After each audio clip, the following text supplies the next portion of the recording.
Tenzin foreign university में international business studies करने गए भारतीय छात्र अमन नागसेन की संदेहास्पद मौत में बड़ा खुलासा हुआ है।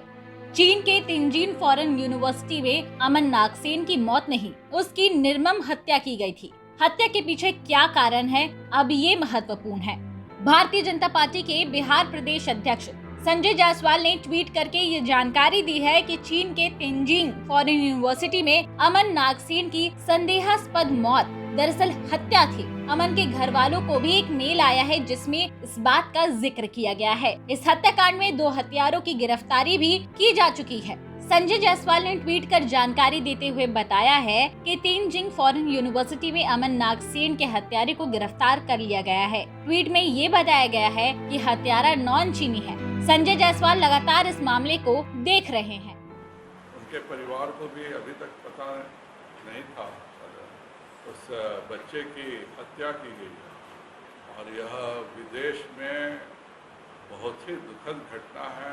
चीन में इस तरह की हत्या, किसी बच्चा जो पढ़ने गया हो और उसकी हत्या हो जाए, इसकी जितनी भर्त्सना करनी चाहिए वो कम है।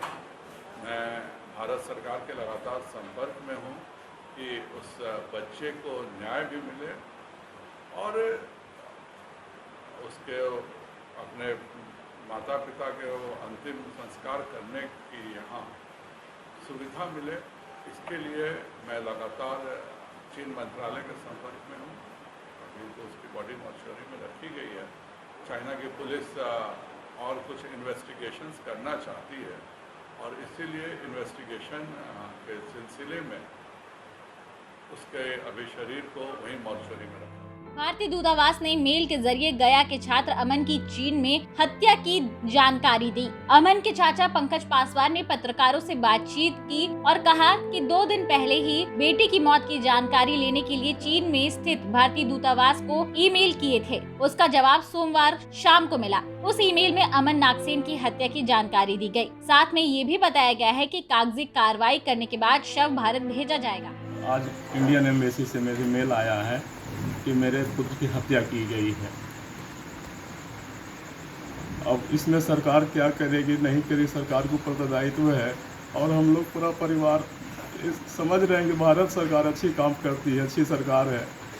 तो जो हमारे पुत्र की हत्या किया है उसे कड़ी से कड़ी सजा मिले और हमारी यह भी मांग है, प्राथमिकता यह है कि मेरे पुत्र के पार्थिव शरीर जल्द से जल्द भारत सरकार के द्वारा हमारे पैतृक स्थान पर भेजा जाए।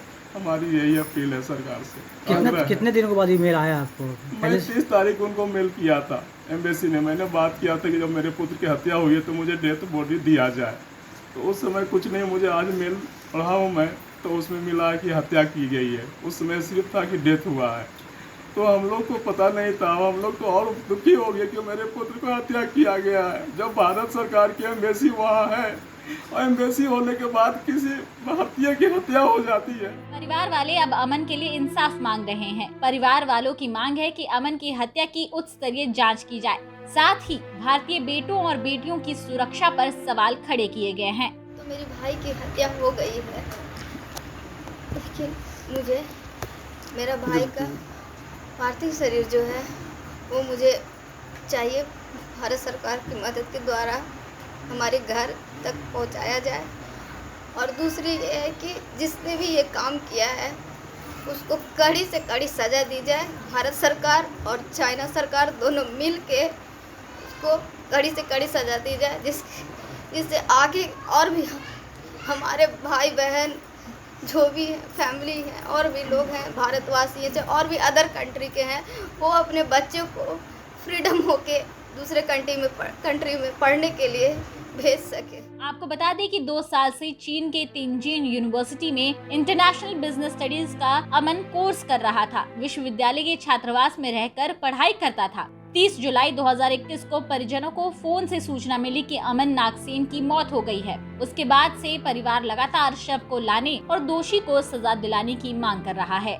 गया से बिमलेंदु चैतन्य की रिपोर्ट, बिहार तक।